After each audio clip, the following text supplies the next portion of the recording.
Now let's talk to Harold the H. Peacock. And talk about a bloke called Frank Clawson, an Ipswich school teacher. We missed you last week, Harold the H. Yes. Peacock. Thanks, Danny. I missed you too. But I missed you telling about Frank Clawson, because he's someone that should have been heard about years and years ago. So 1 week later, it doesn't hurt. This really is interesting. You take it away, Harold the H. Peacock. Look, yeah, Frank Clawson's just someone I came across by accident. And when I saw him, I thought, gee, I should have heard of him before. Now, his family was really interesting. One brother got in trouble for having dodgy scales at the Brisbane market, and another brother died of bubonic plague. Now, Frank was born in Toowoomba in 1881. He grew up in Bundaberg and attended the Maryborough Grammar School. Right. He worked as a school teacher, and that's when he came to Ipswich, because for a while he taught here at Goodna State School. Right. But now Frank needed more excitement in his life, and so in 1911 he took leave and went to the East Indies. He travelled across Borneo and Java, representing a number of businesses, including Foggett and Jones & Co. You might have seen their old building over in South Brisbane. Yes. But anyway, Frank came back to teaching, and in 1914 he became the head teacher at Brookfield State School, which is actually near where I live. Wow. That's when the First World War started, and the wounded started streaming back home in shocking condition. Now, Frank was of German descent. Now, I don't know if that made a difference or not, but in 1918 he again took leave, this time to enrol in the School of Medicine at Sydney University. It was there that he studied hydro and electrotherapy, orthopaedics and massage. And Frank then served with the Australian military authorities at Randwick and Police Alfred Hospitals in Sydney, and back up here in Brisbane at the Rosemount Hospital at Windsor. Right. Now, this Frank Clawson, he was just a shining light because of his optimism, temperament, enthusiasm, energy. Everyone loved him, and above all, what made him stand out was his total commitment to the betterment of humanity. Wow. Now, I only stumbled across Frank's story purely by accident. Wow. I was metal detecting around an old house at Brookfield where the Olympic silver medalist Chilla Porter used to live. Oh. But what I found was a round dome-shaped badge that's about 3 centimetres across. Yeah. It was made by Stokes and Sons in Melbourne, and on the front is written, Maryborough Heroes Day, 1917. Get out. So this is a 105-year-old badge that I've never heard of. Wow. Now, the Australian War Memorial says that Heroes Day was effectively the other Australia Day back then. It was used to raise funds to help return soldiers, wounded, sick and disabled soldiers and their families. The Queensland Heroes Day in Maryborough in 1917 was on the last weekend of November, and the badges were handed out at schools.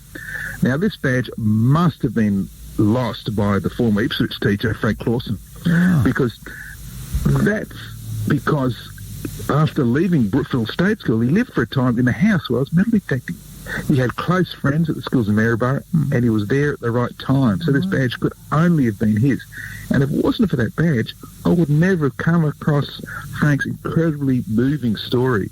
And the reason I say moving is because in 1919, Frank was just 35 years old when he died. Wow. And his cause of death? What? It was the Spanish flu, which he caught from the returned soldiers. Wow. So, look, he's buried alone in the Twong Cemetery in a grave marked with an impressive 3-metre high memorial. But sadly, the sandstone obelisk has fallen down and now it's laying flat on the ground. So that's sort of symbolic of how Frank has been forgotten by history. He didn't fight in the war, but he was most definitely a victim of the war when he tried to help and caught that horrible pandemic, that flu pandemic back in 1919. So I only discovered his story because I metal detected his badge. So you can search, you can look for history, but sometimes history just finds you, Danny, and that's an example here is Frank. That is such a really good story. He used to live in the house Chilla Porter. He was a swimmer, wasn't he? Oh, high jumper, silver medal at the 56 Olympics. That's right. And he used to live there, and you find all these things with your metal detecting, because if people want to use you to find things, they could just get onto the historyouthere.com Facebook page. You might pick up a bit of work. Or just go to historyouthere.com and let me know what story you're thinking of, and I'll I'll see what I can do, because there's so much history just hidden out there, and even like little badges like that can tell a story. And here's a story of a Goodna school teacher that really should be told, because he died of war, but he never went there. In 105 years, he's been looking for the bludger. That's right, yeah. And it popped out and found me. Where was it? Under the house? Around the house? No, it was just on the footpath. As you walked into the house, it's where the people always entered the house. It was just dropped at some stage. And, of course, those sort of badges back in that era were really quality badges. Like, it's probably made of something strong, is it? Gold, silver? Well, no, it's just made of a base metal, but it was certainly enamelled and brightly coloured in red, blue and gold. Can we see that on colours? Can we see that on the History Out there or not? Absolutely. I'm posting photos of the badge, how it is now and how it used to be, but also Frank Clawson when he was a teacher. You're a good man. I don't think there's any Goodna students around that'll recognise him, but it's a good story. You're a good man, Harold the H. Ark, ark, ark. On cue, that is. Peacock.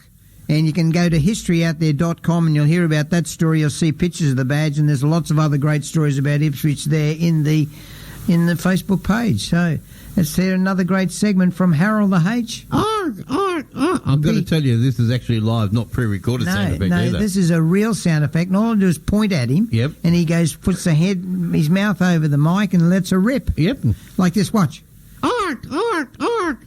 There you go, Harold. You are famous around the trap, says Harold the H. Arg, arg, arg. Peacock. On well, West... you pointing for that special effect is great for radio, Danny. It is. We'll just... look good. If you've got any complaints, 133 882, 133 882. Good on you. Take it away.